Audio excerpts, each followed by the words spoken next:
Hey guys, welcome back. Thank you so much for joining us today. Social Talks is a free virtual conference powered by Social Insider. This is our very first conference, and it's mostly dedicated to social media managers. But if you are a social media lover, then we bet you'll enjoy it as well. Today, we've discovered some secrets about social media data, about search engine optimization, and now it's time to talk about the importance of everything creative when it comes to social. And now let me introduce you to Eve. Eve Young is the senior copywriter at Social Chain Agency, whose clients include Amazon Prime Video, William Hill, and many more. Here she also hosts the Social Minds podcast, interviewing brands such as Oatly and Made.com, as well as social platforms like Snapchat, Reddit, and TikTok. Prior to Social Chain, Eve was a social media executive dedicated to growing B2B brands in-house. Previous contributor to Vox Burner and speaker for the marketing meetup and Chicks in Advertising, Eve has a knack for anticipating social updates and trends before they happen. And recently, she was also a judge for Adweek's Podcast of the Year Awards 2020. It's so great to have you here, Eve. Thank you so much for having me. What a nice introduction. Yeah, absolute pleasure to be here. I'm excited to get started. That's amazing. We're so happy that you accepted our invitation. So thank you again. Oh, thank you for inviting me. Okay, so first things first, we're big fans of Social Chain Agency. So tell us a bit about yourself and how did you start your journey at Social Chain? Yeah, so funny story. So I've been at Social Chain for about 3.5 years now. And as you sort of mentioned there in the introduction before that, I was working at quite a small design agency. And there it was the kind of business where they were really new to social, so they didn't have any presence already. So my job was to establish that for them, and we basically built it from scratch. And I also did a fair bit of writing for them. So I was starting to look into copywriting and was getting more and more into like the editorial side of things. So I actually met the guys at Social Chain, my current team members, when they came to deliver a talk where I was studying my MVQ. And I was actually helping them put together a white paper on Gen Z in the financial sector. And we just had a really productive, good day with them. And Theo and I stayed in touch. And Theo co-hosts Social Minds with me now. And yeah, when it came time for, they had a vacancy opening up as a junior copywriter, and Theo just reached out and asked me to apply. And yeah, the rest is history. I've been there ever since. That's amazing. Thanks to Theo. Yeah, brought me in. That's amazing. So from the introduction, I know you're good at predicting trends before they happen. So tell me more about that and what does this mean when it comes to your job? Well, a lot of that comes from just being a social native myself. And that's really just our fancy business talk way of saying that I was raised using these platforms as many people my age were, and I use them all the time in my spare time. So you combine that with the fact that at Social Chain, and especially for the podcast, we are always researching new platform features and reporting on them. So over time, you just find it's easier to spot patterns in the platform's behavior, especially. So what features are they testing? Which departments are they making significant hires in? And you can get a feel for where they're going to move next and where they're putting a lot of investment into just from paying attention to those things. So for example, if Facebook pinches a feature from another platform, like it's doing with Clubhouse at the minute, and like it did, as we know, with Snapchat stories, you can assume that it's because they know that that format's going to be popular with users. And that's why every platform now has stories or some kind of vertical video feature. And it's also why all the major platforms now are developing audio features of their own, like Twitter Spaces and Facebook Live Rooms, because they've seen Clubhouse do so well and they've recognized that that's a niche in the market. So being able to predict what's going to be big next is really helpful in our line of work, because it means that you can act fast and you can establish yourself in a space before it gets oversaturated. So right now would be a great time to look into audio and like what you can do on those platforms before everyone starts doing it, because the platforms have already started to move. Yeah, I really agree with that. And It's nice that you talked about Clubhouse because, Clubhouse reminds me of the podcast industry and thinking about the podcast that you're co-hosting with Theo. Hi, Theo, by the way. In a company, who do you think should be the host of the podcast? Because I every time I have the chance to ask this question, I'll just go with it because I feel like there's so many opinions about it. So what's your opinion about it? Yeah, and I mean, so when Theo and I started, it was just an idea that we had as the marketing team. We thought that the business should have a podcast, and Theo and I were sort of the most confident about it, so we were sort of chosen that way.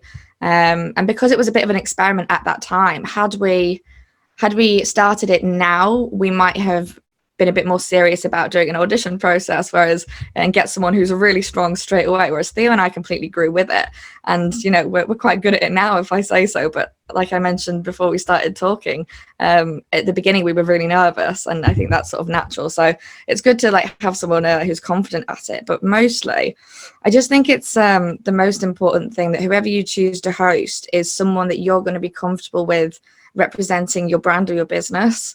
So for our podcast, Social Minds, I'm on the internal marketing team. So I have a good understanding of what our business aims are, for new business. And Theo works really closely with our clients on creative briefs. So he has a really good idea of the kind of campaigns that we want to make and the more, practical side of the job.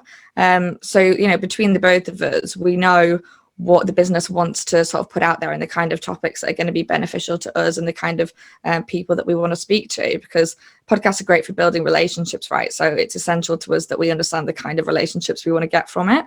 And yeah, who else?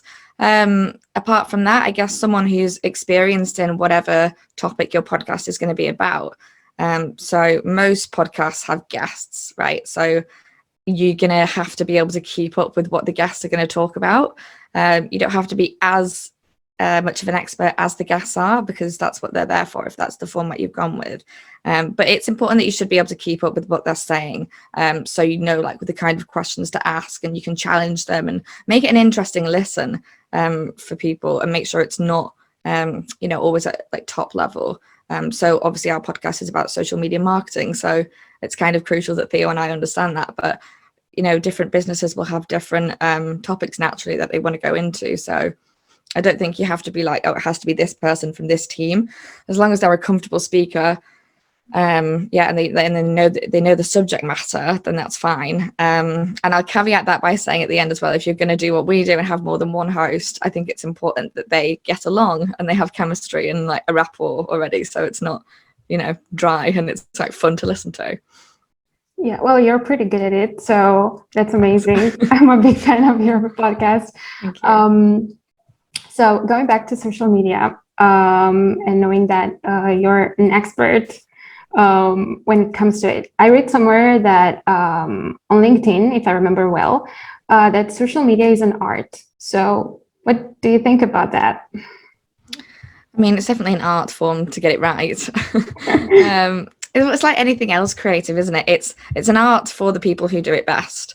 But I will caveat that by saying that I don't want to suggest that people who aren't social natives, for example, aren't able to learn it. It's not. I think people have talent naturally, but it is something that you can learn, which I think it differs from other creative fields in that sense, where a lot of it comes down to talent, which helps. But I think if you're willing to, and if you don't view it as something that you're never going to grasp simply because of your age or because you might not have done it before, then you can definitely learn it. It might not come more naturally to some people, but I actually know plenty of people in their 30s, 40s who do it brilliantly because they've approached it with an open mind and they've adapted to the way that it works rather than trying to force traditional formats onto modern platforms, if that makes sense. I think the only thing that matters is understanding social media users and the way that they think, so you can communicate with them in a language that they understand. And it does move quickly,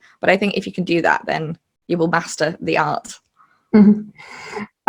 Okay, so when it comes to brands, how should brands' social content differ between each platform? So We do hear a lot about cross promotion, and this can be quite a tricky and controversial subject because there's best practice and then there's being realistic for what your social teams can achieve. So I'm going to tell you best practice, and that is to approach platforms with different strategies in mind. But realistically, you have to be able to manage your team's workload, and you can't say do things from scratch if you're going to insist on being on 5 or 6 platforms. So what I'd suggest instead of that is being on less platforms to make sure that what you create is more suited for that channel. So we do hear a lot about cross promotion and repurposing content, but for you to make the most of your social strategy, each platform really does deserve a different approach. You should have specific goals for different platforms, or else there's not really much point in being on more than one of them if you're going to do the same thing for each one.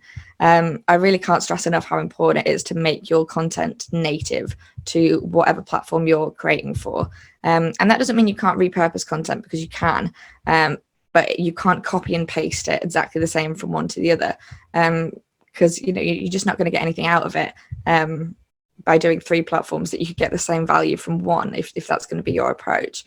And I think a lot of brands and businesses still feel like they have this pressure to be everywhere and try like every new platform when it comes out. And they just end up putting the same message in front of loads of different places to try and get as many eyeballs as possible. But when you say, if you're just on 2 platforms and you give them both the individual attention that they need, then you can design content and campaigns specifically for those platforms, instead of just creating loads of assets and then ahead of time and then putting them everywhere. You're sort of thinking before you even start making any content, where is this going and what does that mean for how it's going to turn out? So on Twitter, for example, you want to look at how creative you're being with your words, whereas on LinkedIn, it should have a personal branding element to it, where you're using the power of the individuals on the platform, that kind of thing, and look at all the merits of the different platforms. Yeah, I'm happy that you talked about repurposing content, because I can see a connection between that and creativity in general. So do you believe that social media can be considered a creative tool, or can it encourage us to be more creative? Yes, to both of those. I think it is a creative tool, and it does or should encourage us to be more creative. It's a creative tool by definition, right? So I think that's where the difference between traditional media and social media is, because when you're creating for traditional, say if it's like a TV spot or a billboard or a magazine, those things aren't creative tools. They are just a means to an end. They're places where you put stuff. And I think that that's where people have gotten tripped up in the past with social. It's not a place where you put stuff. They have tools built in. It is a place where you make stuff. So social media lets you create natively in the platform, and you can even manipulate the most simple features to get new creative outcomes. So in that sense, it definitely encourages you to be creative. When you're thinking about ways to stand out, even something as simple as a tweet can be formatted different ways, and that's how we see like new meme formats emerge like literally every day, because a user will just think about, oh, we haven't done that way before, like that thing that way before, and then they just start something brand new, and then that happens all the time on social. That's why it's moving so quickly. So TikTok is a perfect example of this. That is a creative tool, and that's exactly how I describe it. And of course, using social encourages you to be creative, because if you're not approaching them natively and you're not thinking about how you can make something new out of old or existing features, then you're not getting as much out of it as you can. So about marketers, and thinking that maybe there should be an algorithm or not behind everything social. How can marketers use social platforms in creative ways to create the unique content that we all want? Yeah, and it's a big question, because it's hard, especially with the attention economy. It's extremely busy. All the platforms are. So it is getting harder. But I think as the bigger that challenge gets, the more creative you have to be to meet it as a solution. So as well as making the most out of different platform features, brands should be thinking about which platforms they're using specifically. So as we've said, don't just slap your message across Facebook and Instagram after the fact, but look at specialist platforms like Snapchat and Reddit and really design your campaigns with the merit of those platforms in mind. So, for example, we had a chat on the Social Minds podcast with Netflix, and they were telling us about a campaign that they ran to promote Operation Varsity Blues, which was the documentary on the college admissions scandal in America. And so the story in that documentary was all about these like secret codes that they'd used to pull it off, and the investigation that followed. So Netflix's team designed hidden messages that people needed to decode to get information on when they could watch the documentary. And they also wanted to reach college students. They had like a bunch of different audiences in mind for this doc. So they planted these hidden messages in really popular subreddits for like different American universities and like different campuses. So you're talking really niche, but specifically chosen audiences, and then make it a game and like something that's fun, but it's still like a means to an end to promote the documentary. And they did another one for the Taylor Swift documentary, and Taylor Swift has a massive fan base on Tumblr. Like that's how she's always communicated to her fans.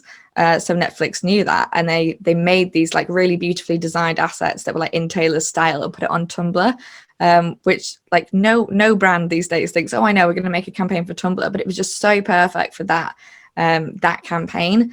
So it's really about thinking ahead of time where these things are going to go, and how that changes what it is that you're making. So instead of just thinking, okay, we've got our asset, we've got our message, let's put it on Facebook, Instagram, and Twitter, maybe LinkedIn as well. Think, okay, what do we want to do, and what would be more specific to the people we want to reach, and whatever platform that is, go with it, even if you think, oh, it's not the most popular. I think that's how you can create good content in unique ways. It's like unique because you're taking a different approach to other people in the way that you tackle it from the beginning. That's amazing. I've never thought of Tumblr. Yeah, like it's a niche platform, but it worked really well for them. Yeah. Well, the team from Netflix, it's a smart team. That's amazing. Do you think there is still room for innovation in social media?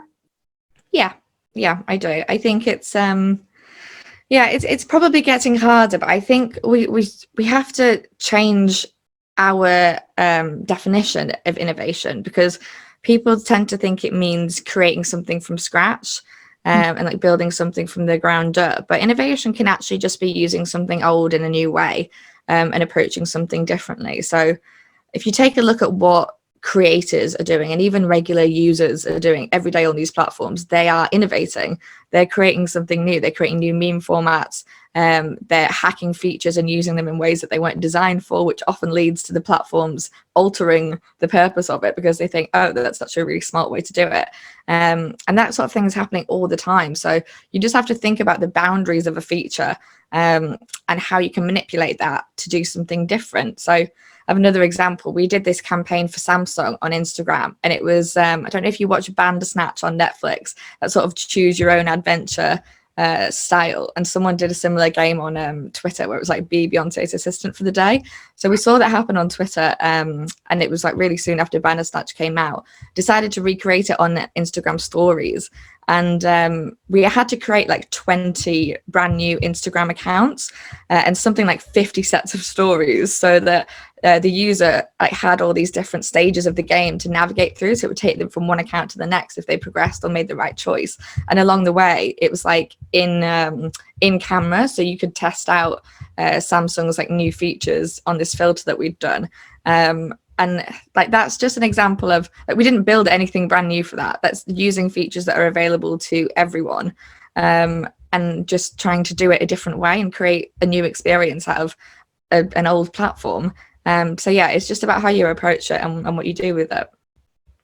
Yeah, I love Bandersnatch, so it is indeed.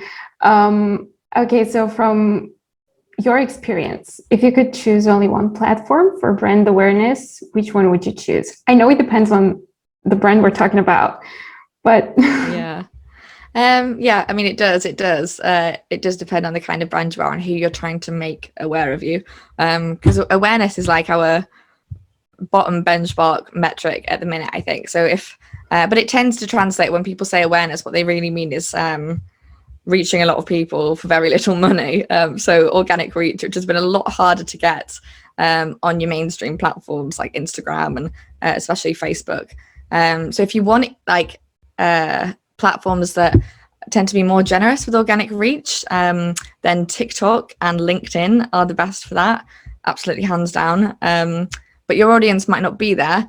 So my advice is to use new features on any platform as soon as they come out, because that is the time when platforms tend to give you the most reach for nothing, basically.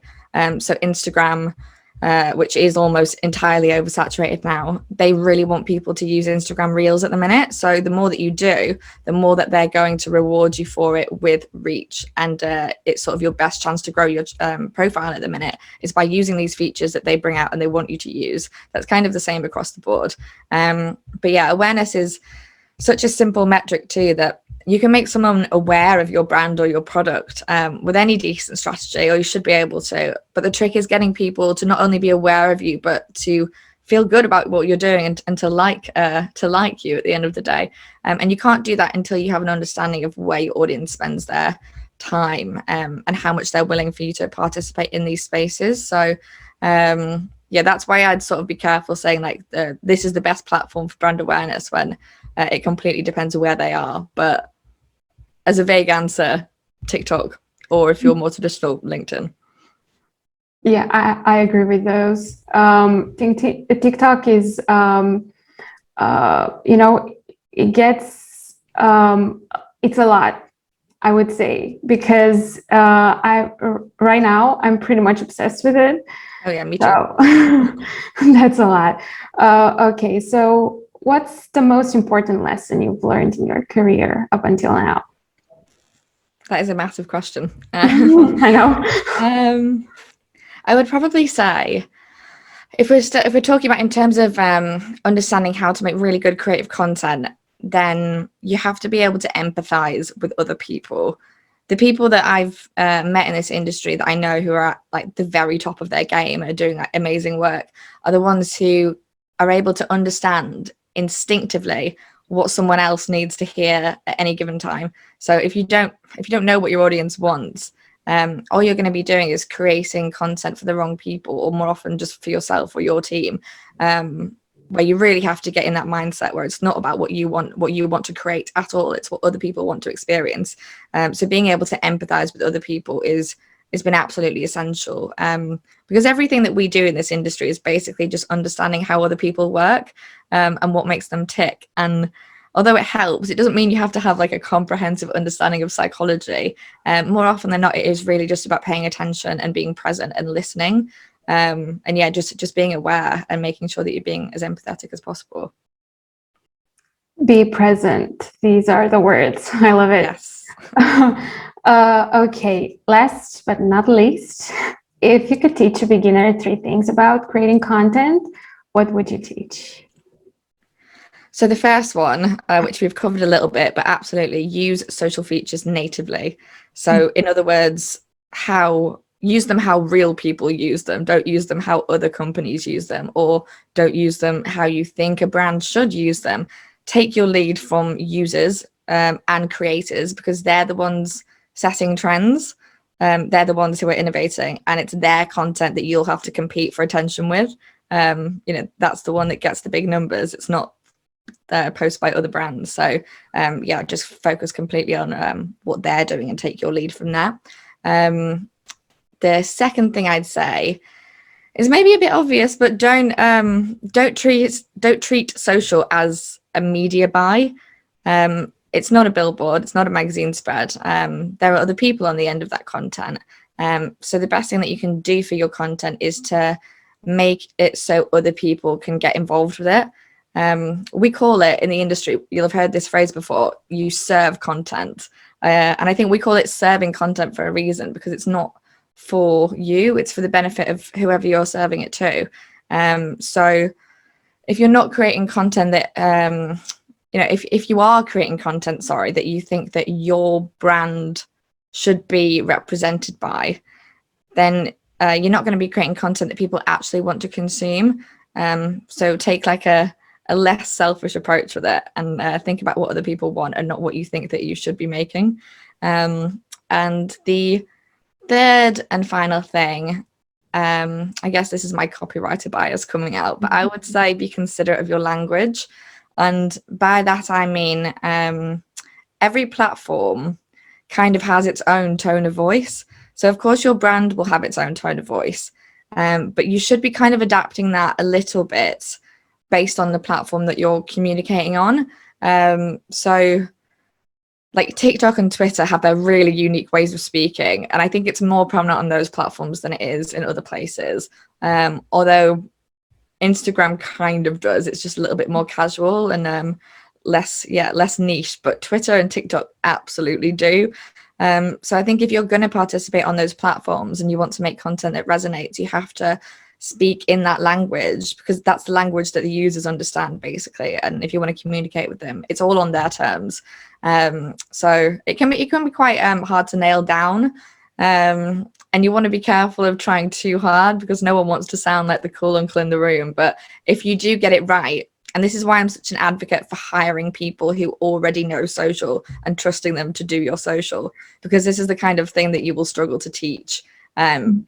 It's instinctive. And if you do it right, look at brands like KFC, they are brilliant at it, and it completely elevates their content to a new level, because they just understand the rapport that's going on the platform, and they're just always involved with it. So yeah, language is crucial, and it comes back to taking your lead from the users and the creators, because those are the ones who are setting that precedent.